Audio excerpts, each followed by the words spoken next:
এত বড় নৃশংস হত্যাকাণ্ড এই ৫৪ বছরের বাংলাদেশে আর দ্বিতীয়বার ঘটেছে কিনা সন্দেহ। একটা লোককে মারা গেছে, তারপরেও তার বুকের উপর মুখের উপর ২০ কেজি ৩০ কেজি পাথর দিয়ে আঘাত করা হচ্ছে, যা কল্পনার বাইরে। তারপরেও কোনো হত্যা দোষী নির্দোষী সেটা প্রমাণ হয় তদন্ত সাপেক্ষে। ওই লোকটাও যুবদল করতো এবং বন্ধু ছিল দুইজন। ব্যবসায়িক বিষয় নিয়ে দ্বন্দ্ব, কেরানীগঞ্জে বাড়ি তাদের। কিন্তু ঘটনা ঘটছে নদীর এই পারে এসে মিটফোর্ড এলাকায়, মিটফোর্ডের হাসপাতালের গেটে সন্ধ্যা ৬টায়। সন্ধ্যা ৬টা মানে বিকাল ৬টা, এখন সন্ধ্যা লাগে ৭টায়, মানে দিনে দুপুরের ঘটনা। নিজেদের দলের লোকজন, তাদের নেতা কর্মী মিলে সেই লোকটাকে মারে, নির্মম ভাবে মারে, রাস্তার উপর ফেলে মরা লাশের উপর আবার মুখের উপর, বুকের উপর, পিঠের উপর আবার পাথর দিয়ে আঘাত করা হয়েছে, যা একেবারে মধ্যযুগীয় বর্বরতাকেও হার মানাই দিয়েছে। আজকেও খুলনাতে একজন যুবদলের নেতাকে এইভাবে হত্যা করা হয়েছে। সবই তাদের নিজেদের ভিতর দ্বন্দ্ব। গত ১১ মাসে সারা দেশে ১৭০ জন লোক মারা গেছে নিজেদের দ্বন্দ্বে, একজন আরেকজনকে খুন করে ফেলছে। তা এইসব কারণে এটা বিশ্বাসযোগ্য যে ঘটনা এরকমই হয়েছে।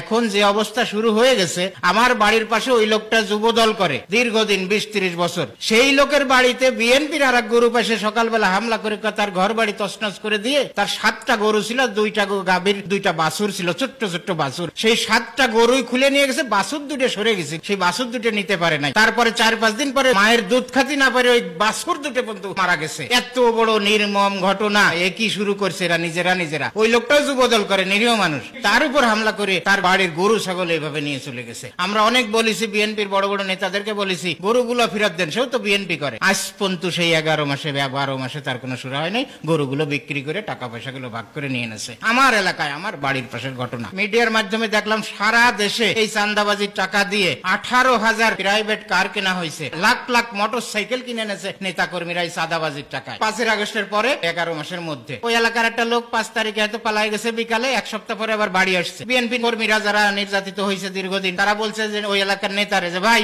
উনি তো বাড়ি আসছে, শালারে ধরবো নাকি মারবো নাকি? সে বলে না কিছু বলে না, হাইকমান্ডের নিষেধ আছে। কিন্তু হাইকমান্ডের নিষেধ পরের কথা, আসলে হলো আগের রাত্রে উনি ২০ লক্ষ টাকা খাইয়ে ওই লোকের কাছ থেকে তারপরে ওরে বাড়ি নিয়ে আসছে নিজে বিএনপি নেতা। এইভাবে চাঁদাবাজি চলছে। এরকম ঘটনা হাজার হাজার লক্ষ লক্ষ হয়েছে, এখনো হচ্ছে। যে যারা চাঁদাবাজি করলে অভিযোগ আসলে তারা বহিষ্কার করে। বহিষ্কার কেন করবে? বিএনপি তো ভালো লোকই বেশি, তাদেরকে বলবে যে ওই লোকটারে ধরো, ওরে ধরে পিঠ মোড়াতে বাঁধে হাত পাও ঠ্যাং ভাঙ্গে তারপরে নিজেরা মামলার বাদী হয়ে থানায় সুপর্দ করো। এটা না করে বহিষ্কার করে, বহিষ্কার খেলা শুরু করছে। বহিষ্কার কি বন্ধ হচ্ছে? আমার তো মনে হয় আগামীতে আর কিছুদিন পরে এইভাবে চলতে থাকলে ওই বিএনপির লোকেরাই বিএনপির লোকের মাংস কামড়াই খাবে, নিজের লোক শরীরের মাংস মনে নিজে কামড়াই খাওয়া ধরবে। একটা দল পালাই গেছে, তাই এখন তারা মনে করে আমরা বড় দল, আমরা ক্ষমতাবান। খালি এই প্রভাবশালী দল পরিচয় দিয়েই তারা বর্তমানে সারা দেশ তছনছ করে দিচ্ছে। আর ক্ষমতায় গেলে যে কি করবে এটা আল্লাহই ভালো জানে, আর আমরা শুধু অনুমান করতে পারতেছি যে কিভাবে কি করবে সারা দেশে। এই অবস্থা থেকে দ্রুত পরিত্রাণ পেতে হবে। বিএনপির হাইকমান্ড এখনই এই লোকগুলোরে ধরে পিঠমুড়াতে বাঁধতে বাড়ি